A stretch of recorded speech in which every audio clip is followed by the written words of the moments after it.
We will continue with the chapter on design for anchorages and bond. In this module, we will be talking about transfer of prestress in post-tension members. And what are the expected learning outcomes? After the student goes through this video, he or she should be able to understand the basic mechanism of prestressing transfer in a post-tension member, and they will be able to estimate the distribution of stresses in the end zone region, which is very important, and they will be able to gain the knowledge on influence of transverse stresses in end zone region, and then also how to design the end zone region. They should be able to do it. Now, in post tension concrete, you know that we place a duct and the concrete is poured, and after the concrete hardens, we run the pre-stressing tendons or cables and then we stress them, right. So, we can apply a large amount of pre-stressing force. So, the pre-stressing force is actually applied on the edges, on the end surfaces, and they can cause stress concentrations in this region. So, sometimes this is why these regions are also called as disturbed regions, where you can not apply the traditional Bernoulli or bending theory. So, because of the high stress concentrations in this region.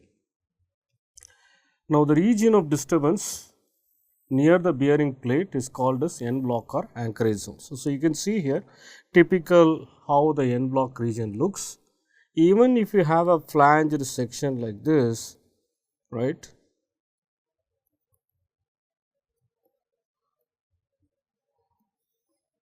this is how the section looks at mid span, right.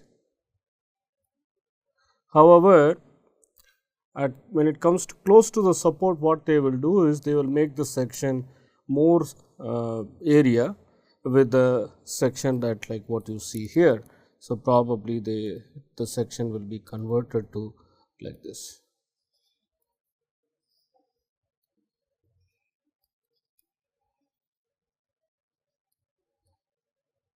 Right. So, that means the width, it is the intersection is at least the minimum flange with whatever it is there, that you made it into a solid rectangular section at the bottom with a flange at the top. So, the codes give you some minimum guidelines on how to proportion the size of this end block region. For example, as to specifications, they say that the end block shall have a length equal to 3/4 at least the depth of the member, but not less than 0.6 meters. So, the length is this region, right, from here to here. This is your end block region, end block length, right, and the width of this end block, it should be at least a narrower flange of the member. That is what we see here. So, this is a narrower flange. Now, we made the section into a more solid, more area, at least with respect to that width of this narrow flange, right. So, width of the flange, which is a narrow, right. And a closely spaced grid of horizontal and vertical bars are typically required at the end block to resist bursting stresses. Now, we will talk about what are the bursting transverse tensile stresses. You see here this kind of a closed transverse steel stirrups is typically provided, and also sometimes a grid is provided with horizontal steel, okay, along with the post tensioning cable. So, the end block regions have to be really designed very well, otherwise you can have some splitting cracks, and we need to be very careful in the calculating of the bursting tensile stresses. Okay. Now, what constitutes an end zone? Again, just like we did in a pre-tension system, we can classify them as an end zone and intermediate zone. In a post-tension system, end zone, the pre-stressing strand or the pre-stressing tendon, they create a heavy concentrated force on this end region, and the stresses developed in this region, which we of course, you are going to have both principal compressive stresses as well as the tensile stresses, but concrete being weak in tension, we are worried about what is the level of tension and where to put the steel. So, mostly the stress developed, we need to be very careful about the tensile stresses that are developed in this, high tensile stresses that are developed in the region. In addition to that, you will have also spalling zone that we will talk about it. In the intermediate zone, the stress distribution is relatively very simple and they can be predicted using simple bending theory. That means, this is a disturbed region, or we also call this that as D region, and this is also called as B region or a Bernoulli region, because where we can apply simple bending theory to calculate the stress and strain distribution. Now, in a typical end zone, when you look at it, you have this plate, right. So, you have this plate, anchorage plate, where you apply the stress. Now, the end zone is typically, the length of the end zone is typically taken as basically the depth of the member itself, which we call that as y naught. So, as per Saint-Venant's principle, the length of the disturbed region is the same as the transverse dimension. The transverse dimension is typically the depth of the member. The end region again in this region, so this is the end region y naught and y naught. In this end region again, we can divide them into three regions, which is a compression sensitive region. The second one is a more critical, which is a tension region, and the third one is a no transfer stress region. That means, you can see here, what you see here is a principal compressive stress trajectories.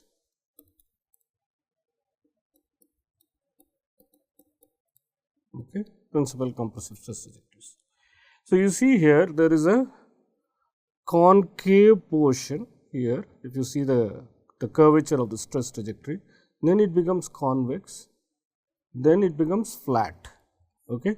So, when the stress trajectories becomes flat, that indicates that at that zone it is completely normal and there is no transverse tensile stresses are happening. But however, in these regions, depending upon the curvature of the stress trajectories, your stress nature also will change. Now, this is what we say, the transverse stresses normal to the horizontal plane, originally it will be compression, in this region it will be compression, and in the next region it will be tension. Typically, this length of this region we take that as 0.1 times the depth, and this region is roughly vary from 0.3 to 0.4 times the h. And the maximum usually the tensile stress that occurs at about 0.3 times the depth from the end region. So, that means roughly when you take a distance of about 0.3 h, this is where the region that is sensitive for maximum transverse tensile stress that can lead to splitting cracks, that we need to be careful about. And when you integrate all the stresses, we get the total bursting tensile force that we need to design for that. Okay. Now, how do we get the transverse stress? Okay. So, if you see here, the width of the plate is taken as yp naught, typically width of the anchorage plate is taken as yp naught, and depth of the section here is taken as y naught. So, the length of the end zone as per Saint-Venant's principle, we said that at least that should be the depth of the member itself. So, this will be y naught as well. So, the end zone region area, if you look at it, it will be y naught multiplied by y naught, capital Y naught multiplied by capital Y naught. And usually, the anchorage plate width will be less than that of the depth of the member, which is a practical case. And the stress distribution, if you look at it, stress distribution, it will follow a double curvature. So, initially it will be concave and then it will become convex. So, that is what we see here. Initially it will become concave and then it becomes convex like this, and it becomes, at the end it becomes flat. So, section A is convex inwards and section B as convex outwards, right. So, that means the nature of stresses will become from compression to tension, right. So, that we need to keep it in mind. Now, how to find the magnitude of this transverse tension stress? That can be calculated in a very simple manner. You can see that this is the pre-stressing force P naught that we are applying, and the width of the anchorage plate is yp naught, and if I assume that this distance is y naught by 2 and this is again y naught by 2, we assume that at a distance of y naught, let us say that the stresses become, the compressive stresses become normal, and if I integrate them as a two forces, I say that the P naught will become P naught by 2 at a distance of, let us say, y naught by 4 from the top surface. Similarly, P naught by 2 at a distance of y naught by 4 from the bottom surface, right. And in between it is varying in nature. So, let us look at one particular section x with a small length, elemental length delta s, and let us look at what are the nature of stresses that are created by this stress trajectory. Okay. Let us say that that particular force is, let us say, P naught by 2 and P naught by 2 in compression, because we are looking at this location, and you see here this distance we are calling that as delta s, and the angle subtended between these 2 points is actually delta theta. And if you do that, and if you take the vertical component of this force P naught by 2, you will find that this vertical component will be P naught by 2 into sine of delta theta by 2, and because sine theta is small, so we can directly multiply with sine theta will become theta, and we can say that the vertical component will be P naught by 2 into delta theta by 2. Similarly, on the other side you will have 1 P naught by 2 into delta theta by 2. So, the net vertical force is going to be P naught by 2 into delta theta. I sum them up, and that is going to be P naught by 2 into delta theta, which is acting over a distance of delta s. Now, we can do further simplification, and we know delta theta is nothing but delta s by r, right. For a circular arc, we know that the total angle delta theta is nothing but r into delta s, or in other words, right, delta theta can be taken as delta s is equal to r into delta theta, and we can write delta theta as delta s by r, right. This is a simple trigonometric relationship. We know delta s is r into delta theta, and if we substitute that for an unit length, the transverse stress can be written as Fe, which is P naught, that again if we divide this by delta s and delta s will get cancelled, and it will become P naught by 2r, right. So, the transverse stress is going to be P naught by 2r for such kind of scenarios. Now, what is the total force developed over the entire end zone, and we have to integrate this from distance from 0 to y naught, which is the region. From here I integrate to here, P naught by 2r into delta s. Depending upon the radius of curvature, whether it is positive or negative, the stresses can be compression or tension, right. Now, for each radius, the stress value can be calculated. If the curvature is convex inwards, the radius becomes negative and the stress becomes compression. But almost 90% of the y naught, we have seen that it is going to be in tension region. So, we can integrate and find out what is that total bursting tension force. Okay. So, this is what we are saying here, and at a distance after this y naught, there will not be any transverse stress because the stress has become parallel, right. So, the curvature of the flow of the stress near the edge is convex towards the center, and that is going to create compressive stress. That region is basically 0.1 into y naught, and after that the stress flow, the curvature of the stress flow will change its direction and it will create transverse tension. That is what we call that as bursting force in this region. Now, finally, if you see here, the stress flow will become parallel and all the transverse stresses will get nullified, is everything becomes parallel, the stress flow becomes parallel. But what we are interested is, if you see here, the transverse tension becomes high and then it comes down, right.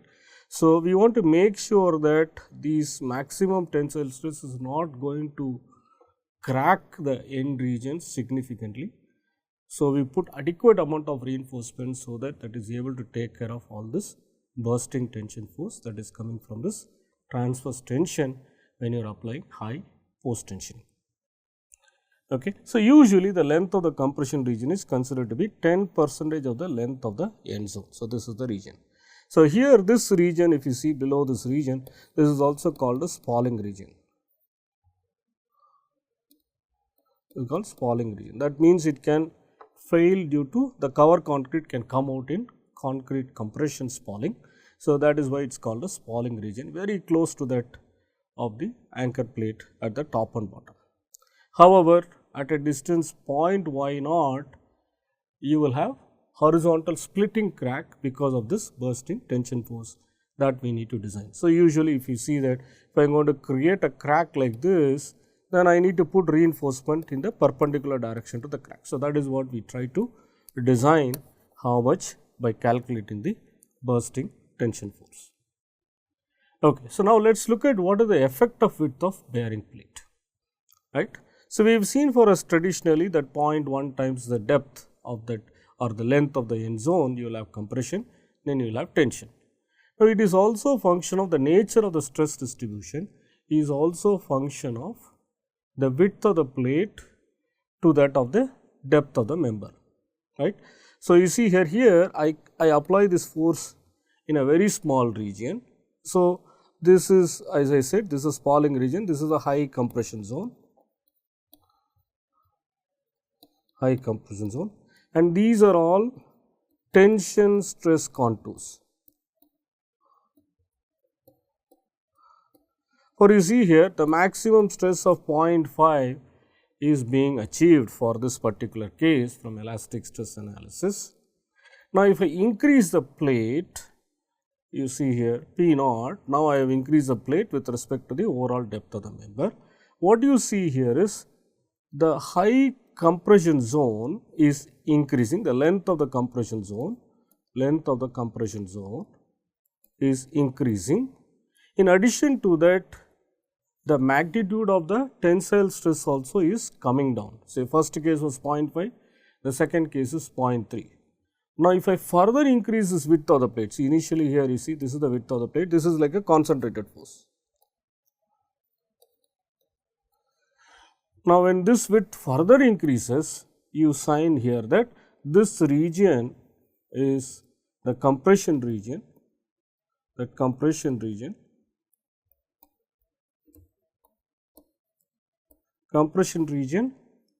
increases and the magnitude of your tensile stress also comes down. So, you can see here the increase in the width of the bearing plate increases the transverse compressive region near to the bearing plate, and it causes also reduction in the bursting force. So, when I integrate all this tensile stress, then I get my bursting force. If your overall stress magnitudes are coming down and the area in which the tension is acting is coming down, so when I integrate it, the overall tension bursting force is also going to come down. So, one way to reduce this effect of transverse tension or a bursting force is to provide a larger width of this anchorage plate. That will help to reduce the stress concentration and reducing the transverse tension stress. Okay. Now, this is what I think it was done. Previously, people have done a lot of this elastic analysis, and they measured with respect to the size of the bearing plate to the depth of the member, and they found out what is the magnitude of this transverse tensile stress, which is given as P0 is a force by depth, the small p, which is P0 by d. So, what you see here is this is from the depth of the member. So, basically if I put like this basically is, let us say, minus, this is minus d by 2, this is 0 and this is plus d by 2. So, you are measuring the stresses from minus d by 2, minus d by 3 and minus d by 6, 0, this is your center of the section, plus d by 4 and plus d by 2. And if you see here, if A by d is equal to 0, that means it is a concentrated force, and if it is a concentrated force, you see here at a distance of roughly about 40% of, or very close to somewhere here, close to the top region, you are developing a high tensile stress, transverse tensile stress of a magnitude 0.5 into small p, which is P naught by D. But if my A by D ratio becomes very high, for example, let us say at least 50% if I take this value, and you will find that the tension stress magnitude reduces from 0.5 small p to roughly about 0.25 small p, which is again small p is P naught by D, that it is defined here. So, what we can see here is the magnitude of the transverse tension stress reduces significantly when I increase the width of my bearing plate. Now, this is what we do when, what is the effect of now multiple bearing plates. Now, you see these kind of number of tendons that is provided can be quite high depending upon the depth of the member and depending upon the design requirements. You may not have only single one particular plate like this, right. You may have 1, 2, 3, 4, 5, 6. This is we are talking only below the neutral axis. You may have some other tendons on the top side as well. So, you can have that kind of a multiple number of tendons also will be used if at all you want to generate a very high post tensioning force. Then how do we design such end region? Okay, that is the question. Now, anyway, so now let us look at now what is the effect of multiple bearing plates. This is a single case when you have a P naught. Let us say that the width of the plate is 2y P naught, and if your depth of the member consider that as 2y naught, then the length of the end region is going to be 2 into y naught. We know that from Saint Venant's principle. Now, the same pre-stressing force P naught, I can do it in 2 plates. So, then what I do? I distribute the force into P naught by 2 and P naught by 2. Now, what is happening here is, now my y naught is the depth of this particular region. So, my length of my end zone, instead of 2y naught, now it becomes only y naught. So, that means there is a reduction in the length of my end zone where I need to put my reinforcement to take care of my transverse tension stress. The same P naught, now instead of putting it in one plate, now I am putting it in 2 plates. So, in this way there is a reduction in my y naught. You will also find that there will be reduction in your transverse tensile stress as well. Right.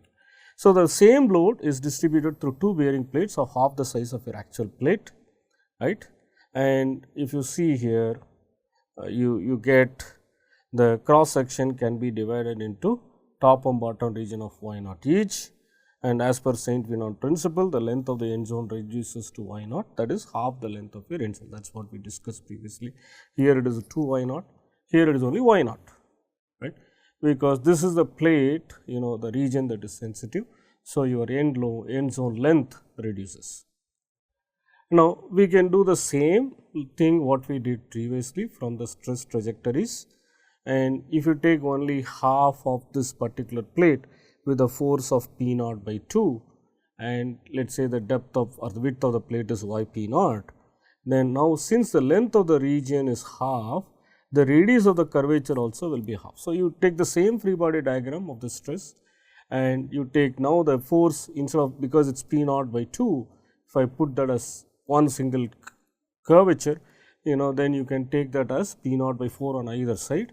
Then again the vertical component will become P naught by 4 into delta theta by 2, and you have 2 forces. When you sum them up, the net force is going to be P naught by 4 into delta theta, right. Now, if you see what are the, for unit length, what are the transverse stress? Again we are taking that as P naught by 2r, okay, that is the transverse stress. Now, again I am dividing that by delta s, and we know that delta is equal to delta r into delta theta. So, if you substitute that, you will find that transverse tensile stress is still it is P naught by 2r. So, there is no change in the transverse stress, but the force developed over the full end zone. So, what I meant is, now I do not need to integrate from 0 to y naught, but I need to integrate only from y naught by 2, because my length of my end zone has reduced from half of that thing only at the full end zone that I develop, P naught by 2r into delta s. So, you see here the total force is half of what you get for a single bearing plate. So, the less end zone reinforcement is required. So, in this way we can achieve a more economical design when you are able to put the same post tensioning force instead of one plate, bearing plate, you put it in two locations, right. So, this is the same simple derivations. Now, again let us move on. So, multiple bearing plates can reduce the developed force demand and they can also help in reducing the reinforcement requirements at the end zone. Okay, that is what we discussed. A prestress member that is subjected to prestress force through single bearing plate, then the developed transverse force is F and the required steel area is C. So, we have seen that, right. So, if the same prestressing force is distributed through n number of bearing plate, then the developed transverse force is F by n and the required steel area is A by n. So, you are basically, and the length of the end region is reduced. So, this is the most important thing. Right. So, the force you divided by number of bearing plates and the area also required area will become number of plates, but the length over which I am going to provide is going to reduce. Okay. Now, what is the effect of eccentric bearing plate? And this is also one of the common things. And if let us say that I am putting a post tensioning force of P naught, let us say that this is at a distance of E naught by 2, okay, in the end region. So, again using the same things, I have to at least the length of the end zone has to be at least y naught, that remains the same. And then when you look at this, if this is E naught by 2, so then you can assume that this is going to be at P naught by 2, half of the force has to go on the right side, let us say from equilibrium condition. Then if I look at my stress distribution, you will find that we are dividing them into two regions. The assumptions are basically the line of prestressing force is in the same alignment with the junction line of area 1 and area 2. That means, this is area 1 and this is area 2 and this is your line of junction. So, that means you see here this P naught is actually has to be at this line of junction between the area 1 and area 2. And the second assumption is the force P naught by 2 at the area 2 is going to be acting at the midpoint of the area 2. So, that means this is the area that we are going to act and this is going to be at a distance of midpoint of that area A2. Okay. So, that is the assumptions that we are making, so that we can calculate an area where which we need to take care of this transverse tensile stress. Now, let us look at it, how do we do that. Now, that we have taken this distance as E naught by 2, now what we are doing is we are creating an imaginary prism that will help me in resisting this stress. Okay. So, this is, if you see, this is E naught by 2. So, we are creating an imaginary prism which is E naught by E naught, which will give the same transverse stress. This is for an eccentric bearing plate. Okay. And we are doing some assumptions to derive expression for my transverse tensile stress, right. So, this is called symmetric prism method. In this way, again using the same process, the FE. FE is, that we assume the radius of curvature and then we found an expression for transverse stress. Same thing will be applicable with these assumptions. Now, I can calculate what would be my transverse stress even though I have an eccentric post tensioning bearing plate. Okay. So, now how do we do that? Again, this is what we said in a more example. So, the overall depth over which the stress acting is y naught, and we said the first one, the second one is going to be this portion is E naught by 2 and the summation of this force will work out to be P naught, that is going to be at a distance of E naught by 2. That is what we said, the P naught should be acting at the interface of the area 1 and area 2. Now, area 2 is ending at a distance of E naught by 2. So, that line of action of P naught has to be at distance of E naught by 2 from the bottom. So, from here if you look at it, now the resultant force is acting at this distance. So, that means from similar triangle you will find that E naught by 2 is nothing but your y naught by 3, right. So, from similar triangle we can get that. So, the modification must be applied for the calculation of my transverse tensile stress which were done for the symmetric layout. Now, what are the transverse tensile stress? It depends upon, again we have seen that it is depending upon your ABD ratio. What is A? The plate dimension to the overall depth of the member, right. So, the transverse tensile stress is given as pre-stressing force by overall depth. So, that is basically P naught by D, right, the slide number 12 that we looked at it previously, right, which is given as a function of this pre-stressing force divided by overall depth, right.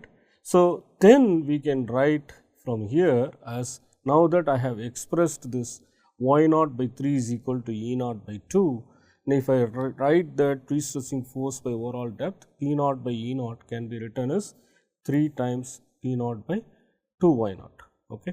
Now, you see here, if you substitute what is E naught? E naught is nothing but 2/3 of y naught. So, that is what, when I P naught is divided by E naught, it becomes 2/3 of P naught by y naught, right. So, the transverse tensile stress is P naught by D, right. So, that is how we get your thing. Now, when you have multiple plates at different eccentricities, how do we do that? So, you can, again if you see here, these are the forces in each of this plate P1, P2 and P3.